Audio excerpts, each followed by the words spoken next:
Olá, tudo bem? Espero que sim. No dia de hoje, vamos iniciar mais uma videoaula voltada para o segundo ano do ensino médio, uma videoaula de História, versando sobre a Revolução Francesa. Nós devemos lembrar e salientar que a Revolução Francesa ela faz parte de um conjunto de revoluções chamadas Revoluções Burguesas.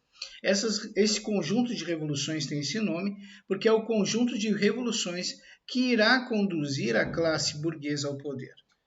Então, a Revolução Francesa é uma das revoluções que constituem as revoluções burguesas. E quais são as revoluções burguesas? A Revolução Inglesa, a Francesa, as unificações tardias de Itália e Alemanha. Podemos também falar da Revolução Industrial e do processo de independência dos Estados Unidos. Esses 5 eventos constituem os processos de revoluções burguesas, conjuntos de revoluções que irão conduzir a classe burguesa ao poder. Meu nome é Luciano, eu sou o professor de História do segundo ano do ensino médio e nessa aula de hoje falaremos mais detidamente sobre a Revolução Francesa, falaremos sobre os antecedentes históricos da Revolução Francesa, ou seja, as causas que levaram a esse processo revolucionário. Não podemos esquecer, gente, que qualquer vestibular, Enem ou concurso, ele sempre pede as causas das revoluções, principalmente da Revolução Francesa e Inglesa. Então, são fatos e eventos recorrentes de vestibulares, Enem e concursos. Vamos nos ater aos antecedentes históricos da Revolução Francesa agora, suas causas. Uma das causas da Revolução Francesa foi o processo inflacionário sobre os alimentos, ou seja, a carestia dos alimentos, ou seja, o elevado preço dos alimentos no mercado que impediam que fossem adquiridos por boa parte da população. Por que isso aconteceu? Bom, isso aconteceu porque houve um período de secas e enchentes na França e essas secas e enchentes acabaram por destruir boa parte das plantações francesas. A diminuição da oferta de alimentos, porque a maior parte foi destruída nas secas e enchentes, a diminuição da oferta de alimentos vai fazer com que o preço desses alimentos no mercado se torne extremamente elevado, impedindo que boa parte da população os adquira. Né? Essa é uma das causas da Revolução Francesa, a miséria e a carestia dos alimentos que impedia, através desse processo inflacionário, que boa parte da população viesse a adquiri-los. Outra causa recorrente como antecedente histórico da Revolução Francesa são os péssimos governos de Luís XV e Luís XVI. Mas antes da gente falar de Luís XV e Luís XVI, que foi um fracasso retumbante, vamos falar de uma experiência de sucesso. Vamos falar de Luís XIV, o pai de Luís XVI, o símbolo máximo do absolutismo. Luís XIV foi um rei absolutista de sucesso. Tudo que Luís XIV fez deu certo, seja na economia, na guerra ou nas grandes obras públicas. Luís XIV tinha tanto sucesso que era chamado de Rei Sol, e ele mesmo afirmava que o Estado sou eu, ou seja, ele era a personificação da própria França. Luís XIV teve como filho Luís XV, que não conseguiu reproduzir o sucesso do pai. Perdeu toda a guerra que se envolveu, não foi hábil na administração das finanças da França e não teve, durante seu governo, a construção de obras expressivas. Luís XV, que já foi um rei medíocre, se comparado com Luís XIV, ele vai conseguir ter um filho mais medíocre ainda, que é Luís XVI. Luís XVI, desde jovem, denotava não ter nenhuma habilidade para ser o futuro rei da França. O que ele gostava mesmo era de trabalhar com madeira, ele era um serrilheiro, gostava muito de barquinhos, de fazer caça à raposa, mas ele não tinha nenhuma habilidade política, nenhuma habilidade diplomática, também não tinha nenhuma habilidade militar e desconhecia de economia. Então, Luís XVI, não estava preparado para o trono. Qualquer nobre, qualquer conselheiro do rei sabia disso. Mas, com a morte de Luís XV, era natural que Luís XVI subisse ao poder. Não podemos esquecer que, além da miséria, da carestia e do processo inflacionário dos alimentos, que levavam muitos franceses ao estado de miséria e fome, além dos péssimos governos de Luís XV e Luís XVI, outra causa para a Revolução Francesa era a revolta contra os privilégios do clero e dos nobres. Aí nós devemos fazer um parênteses e lembrar que a sociedade francesa estava dividida em estados. O primeiro estado era o clero, que tinha privilégios, direitos políticos e não pagava impostos. O segundo estado eram os nobres, que tinham privilégios, tinham direitos políticos e não pagavam impostos. E o terceiro estado era todo o resto, a alta burguesia, a pequena burguesia, a população em geral, que não tinham direitos políticos e pagavam impostos. Bom, é óbvio que, com o passar do tempo, o terceiro estado começa a se revoltar com os privilégios do segundo e do primeiro estado.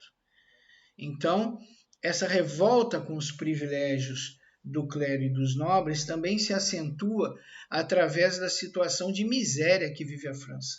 A população não tolera mais estar na miséria e ter que observar a abastança, o luxo e os privilégios que recebem nobres e clero por parte dos reis absolutistas, mais precisamente por parte de Luís XVI.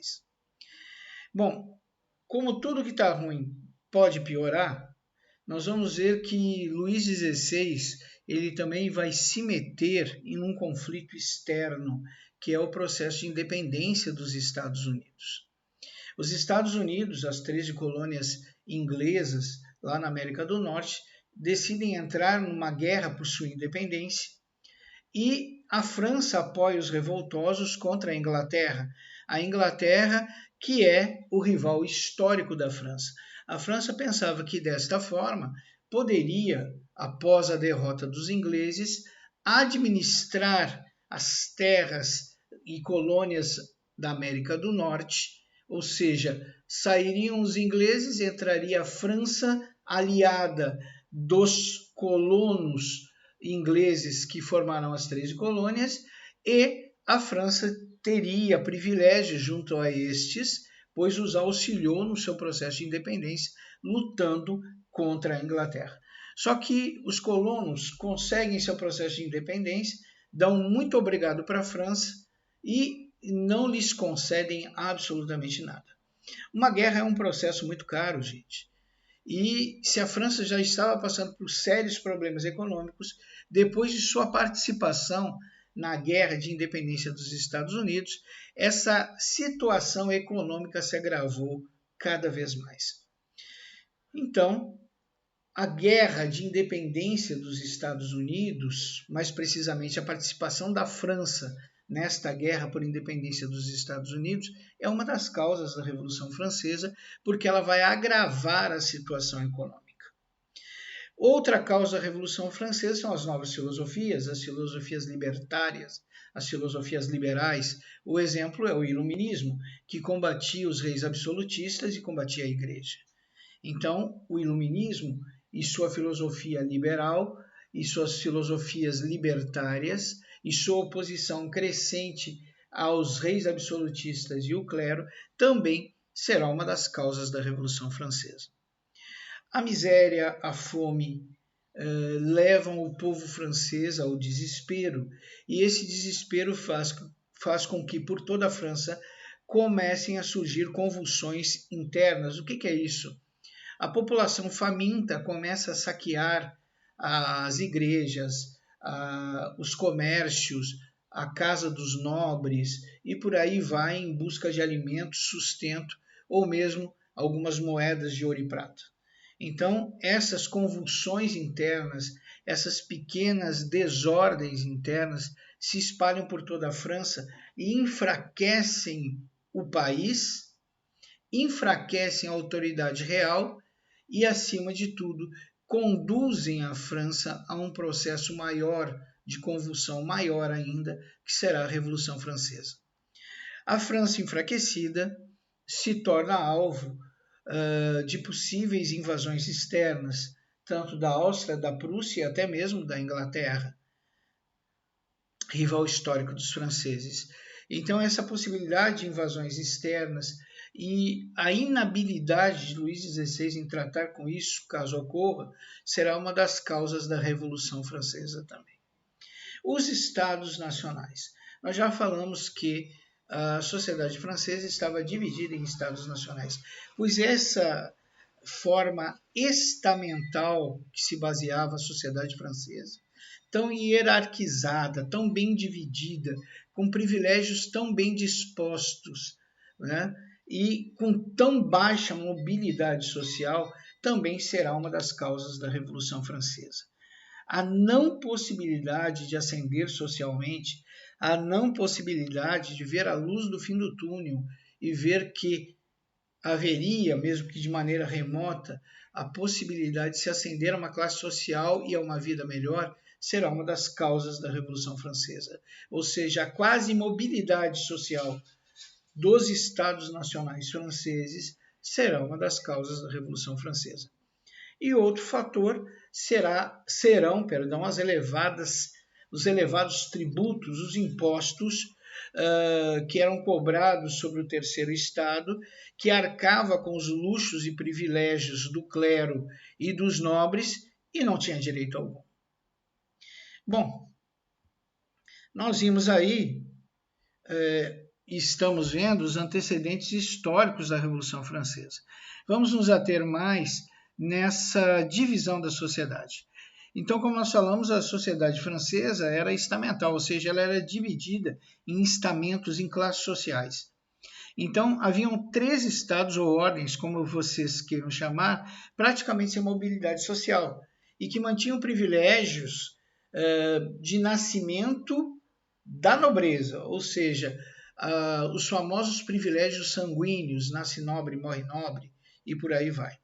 Bom, então essa sociedade estamental hierarquizada, ela estava dividida, como nós já falamos, o primeiro estado, o clero, onde encontramos o alto e baixo clero, o alto clero, bispos, abades de origem nobre, baixo, padres de origem popular. O segundo estado era a nobreza, né? Nobreza de sangue, os herdeiros da nobreza feudal, e a nobreza de toga, que eram burgueses que compravam títulos de nobreza ou os obtinham através de casamentos com os filhos e filhas dos nobres falidos. E tinha o terceiro estado, que era o povo. Né? Nós tínhamos nesse terceiro estado todo o resto, a alta burguesia, a média, a pequena burguesia e os pobres em geral, camponeses, trabalhadores urbanos e muitos desempregados. Nós temos uma charge aí, essa charge é do século XVIII, vocês podem ver na charge Luís XVI e os nobres nas costas do povo, nas costas do povo. O povo é esse coitado envelhecido, já curvado, quase sem aguentar mais, suster em suas costas, carregar em suas costas o rei e os privilégios dos nobres. Nós temos então uma pirâmide social da sociedade francesa do século XVIII, só para que vocês visualizem melhor. Então nós temos que 1% da sociedade correspondia ao primeiro estado, que era o clero. Esse primeiro estado, composto pelo clero, alto e baixo clero, né, que nós já vimos, eles tinham direito a terras, cargos, privilégios, prestígio e isenção fiscal. 2% da população correspondia ao segundo estado, que era o da nobreza. Eles também tinham terras, cargos, prestígio, privilégios e não pagavam impostos, isenção fiscal. E 97% da população francesa constituía o terceiro estado, que eram os burgueses, camponeses, trabalhadores em geral e desempregados. Vocês veem que esses 97% que não têm direito a nada, trabalham para sustentar, através do pagamento de elevados impostos, 3% da população. 1% do primeiro estado e 2% do segundo estado. É óbvio que com o passar do tempo isso não vai dar certo. Mas nós vamos abrir um capítulo à parte para falar sobre Luís XVI e Maria Antonieta, né? A inabilidade de Luís XVI como rei e a insensibilidade social de Maria Antonieta são citadas também como causas da Revolução Francesa. E nós vamos ver isso agora. Luís XVI, ele, quando ascende ao trono, ele precisa de uma rainha, né? Então, através de um acordo diplomático, a filha do rei da Áustria é desposada por Luís XVI. A filha do rei da Áustria, Maria Antonieta, como vocês podem ver aí. Desposando Maria Antonieta, Luís XVI principia seu reinado. Passados 7 anos, Luís XVI ainda não possui herdeiros. Isso dá margem a uma série de boatarias por todo o reino, dizendo que Luís XVI é um fraco, não consegue gerar filhos. Outros diziam que Luís XVI era um afeminado, por isso que não gerava filhos, e assim por diante. Ou seja, a fome e a miséria, a situação econômica da França, o ódio contra os privilégios do primeiro e segundo estado já levavam a população francesa a não respeitar mais os estamentos da classe social, os estamentos das classes sociais dos estados franceses, né, dos estados nacionais franceses, e também fazia com que eles não mais temessem nobres e clero. A fome é um péssimo conselheiro, né? E essa fome, essa miséria, e também a falta de possibilidade de crescimento econômico da França, que assustava por demais a classe burguesa, serão elementos que levarão a população do terceiro estado a não se preocupar mais em reverenciar os nobres, a igreja e os seus reis. Bom, Luís XVI, depois de 7 anos casado sem filhos, se descobriu que ele ainda não havia consumado o seu casamento com Maria Antonieta. Luís XVI tinha um problema que muitos homens têm, ele tinha fimose, e a fimose ela provoca muita dor antes do ato sexual, porque no momento da ereção, e também provoca muita dor durante o ato sexual. Então, isso fazia com que Luís XVI, que temia a dor, não praticasse de maneira nenhuma nenhum ato de consumação de matrimônio com sua esposa Maria Antonieta. Quando se descobriu esse problema de Luís XVI, imediatamente se realizou uma cirurgia. Ele demorou muito a aceitar, ele tinha muito medo de cirurgias, mas ele demora a aceitar a cirurgia, mas acaba aceitando. Ele faz a cirurgia e 1 ano depois de feita a cirurgia, ele já nasce sua primeira filha e depois outros. Ele teve 4 filhos no total com Maria Antonieta. A situação da França só piorava. O nosso amigo Luís XVI e Maria Antonieta e os nobres em geral e o clero viviam em um mundo particular de privilégios e luxo, muito distante da realidade que estava fora dos palácios, fora das catedrais, que era a total miséria e abandono do povo. Então nós estamos vendo ainda uma charge do século XVIII. Vocês já tinham visto uma charge antes que mostrava a população, ou seja, o terceiro estado, carregando nas costas o Luís XVI e os nobres. Essa charge mais recente, também do século XVIII, mas posterior àquela, vocês podem ver o terceiro estado já combalido, caído, de língua de fora, escravizado, com correntes, carregando em suas costas o rei, o clero e os nobres. Observa que nessa charge eles acrescentaram a igreja. Então, observa como a sociedade desse período se revolta cada vez mais com os privilégios dados a clero e nobres, primeiro e segundo estado, e também com a passividade de Luís XVI em resolver demandas da população, ou seja, a miséria, o desemprego, de não se preparar para possíveis invasões estrangeiras. A burguesia reclamava muito da desordem social, porque volta e meia os comércios eram saqueados pela população faminta e por aí vai. Então haviam dois mundos na França nesse período. Havia o mundo do Palácio de Versalhes. O Palácio de Versalhes é um palácio de verão que fica distante alguns quilômetros de Paris. É um palácio criado por Luís XIV para que ele descansasse no verão. É uma obra magnífica, é um palácio luxuoso, e esse palácio foi aonde foram habitar Luís XVI e Maria Antonieta.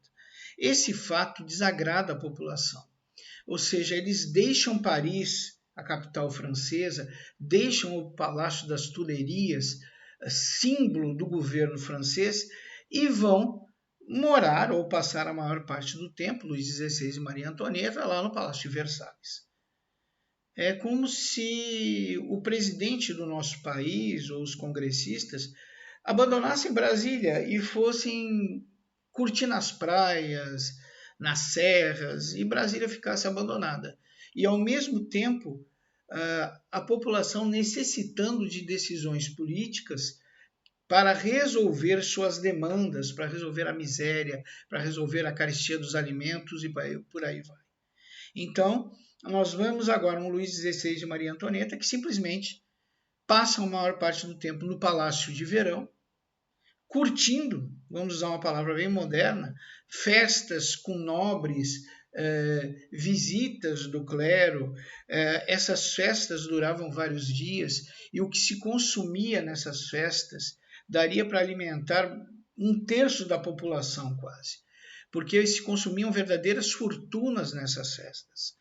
Tantos gastos com alimentos, roupas, decoração, brincadeiras, entretenimentos aos convidados. Essas festas não são como festas de agora, que duram algumas horas. Essas festas duravam de 7 a 15 dias. E o que se consumia aí era algo fantástico. Era comum a população buscar alimentos no lixo do Palácio de Versalhes. Então, aquela famosa duas realidades que eu falei para vocês.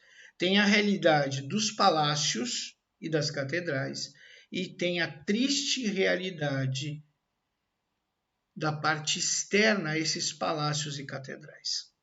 A população mal conseguia extrair alimentos de campos estéreis e boa parte da população já se alimentava de restos de raízes que eles encontravam nos campos.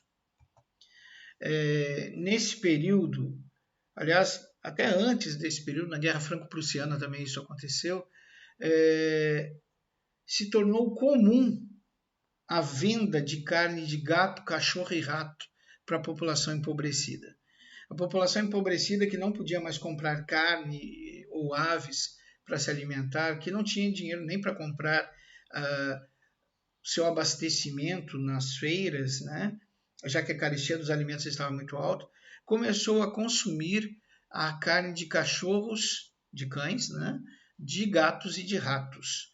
Aí vocês veem o desespero dessa população, a miséria que essa população se encontra. Muitos alimentos que hoje são chiques, pertencem à autogastronomia, na realidade surgiram na França nesse período de total miséria. Né? Nós temos, por exemplo, aquela sopa de ratatouille, que é uma sopa de rato. É o rato silvestre, é o famoso gabiru, mas não deixa de ser um rato. E nós temos também o consumo daquela lesma, que é o escargot, que na realidade é uma lesma. Né? Todos eles surgem nesse período de extrema fome e são anexados, acrescentados ao calendário e à gastronomia francesa. Bom, a base da alimentação dos franceses até hoje, né, são os pães. A padaria francesa ela é famosa pela qualidade dos pães e por sua variedade. A população tinha como base de sua alimentação os pães, assim como dizem que a base de alimentação do brasileiro é o arroz e o feijão. Eu já estou achando difícil porque está muito caro ambos, né, o arroz e o feijão. A base dos franceses, da população francesa, dos mais pobres, a base da alimentação desses era o pão. Só que veio, como tudo que está ruim pode piorar, novamente veio uma seca terrível, e essa seca terrível, ela consome os campos de trigo e aumenta o custo do valor do pão no mercado. O trigo se torna extremamente caro por causa dessa seca, né? Depois também vem um frio intenso, mas por causa dessa seca, se perde praticamente 80% das plantações de trigo. Isso prejudica a produção de farinha de trigo, que se torna extremamente cara, e os pães, base da alimentação da população francesa, mais pobre, se tornam extremamente caros. Para vocês terem ideia, um pão estava custando um mês de salário, uma coisa quase inatingível para a maior parte da população.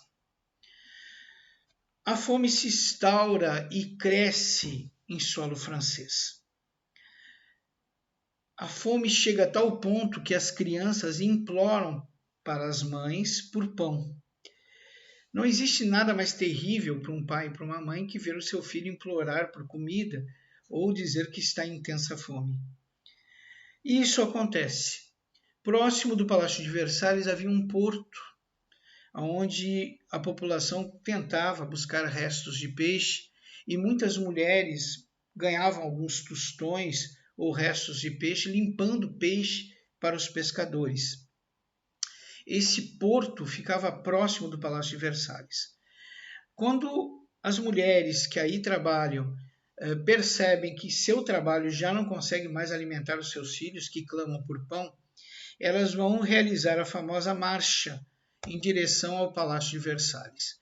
Essas mulheres, armadas com o que encontraram pelo caminho, elas vão até os portões do Palácio de Versalhes exigir com que o rei e a rainha façam alguma coisa. Não é possível mais essa situação de miséria. Não é possível mais que para se comprar um pão tenha que se desembolsar um mês de salário.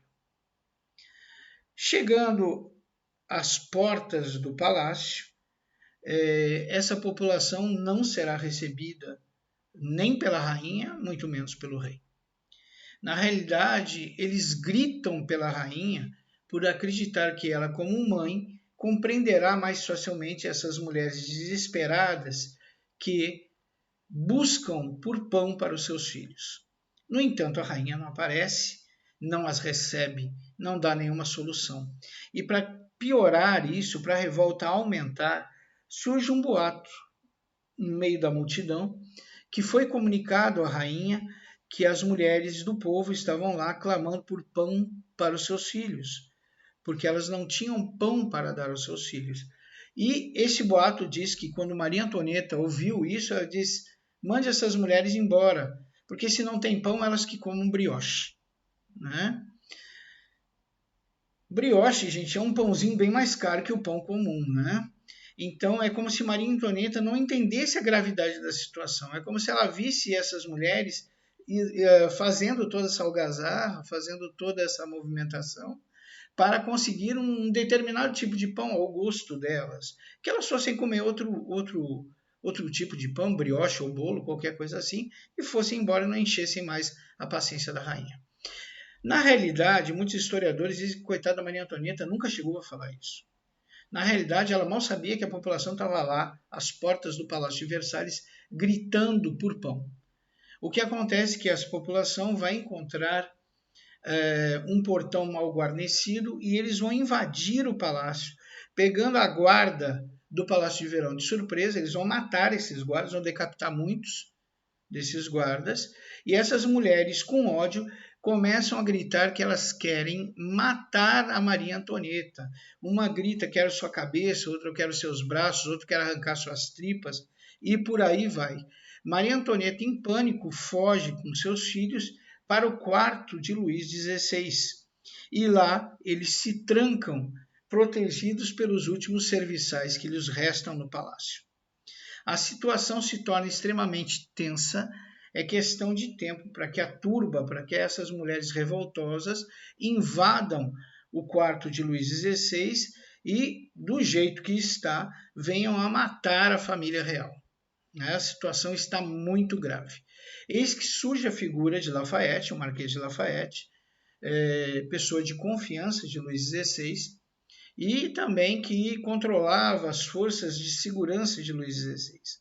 Lafayette, então, que era uma pessoa benquista pela população, ele representava a segurança para os franceses, apesar de Lafayette já há muito tempo ter perdido o poder sobre seus soldados, que também passavam fome junto com a população e não respeitavam mais Luís XVI, muito menos Maria Antonieta, e não aceitavam também mais os privilégios que eram concedidos ao clero e aos nobres. Então Lafayette teve seu poder sobre sua própria guarda enfraquecida, mas mesmo assim Lafayette ainda representava o poder e a segurança para os franceses.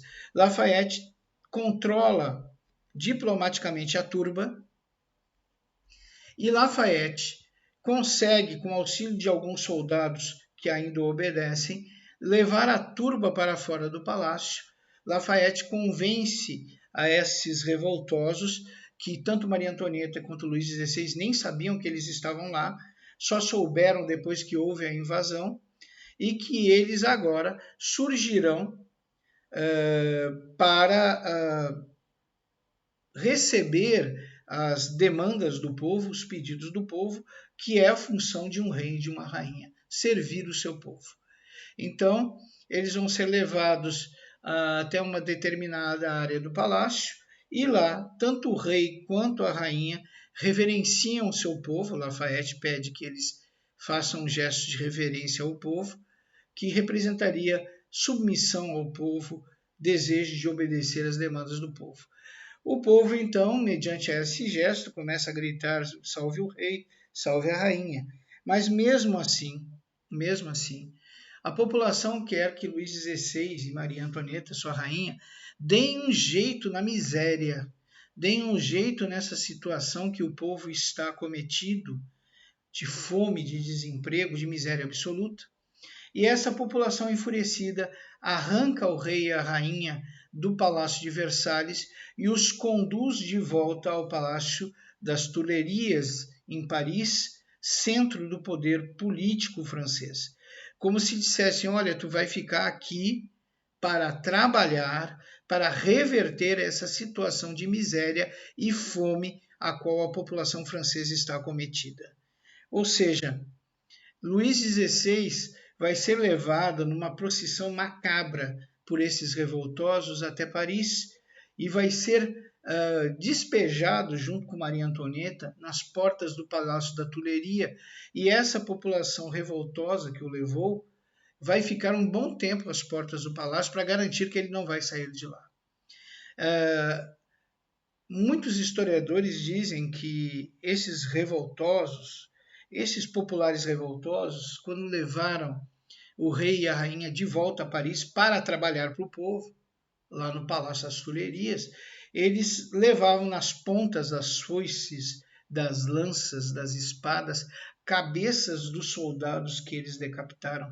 Então, foi uma demonstração de poder da população em relação ao Estado, mostrando que, se a população desejar, ela pode sobrepujar um rei e seu exército.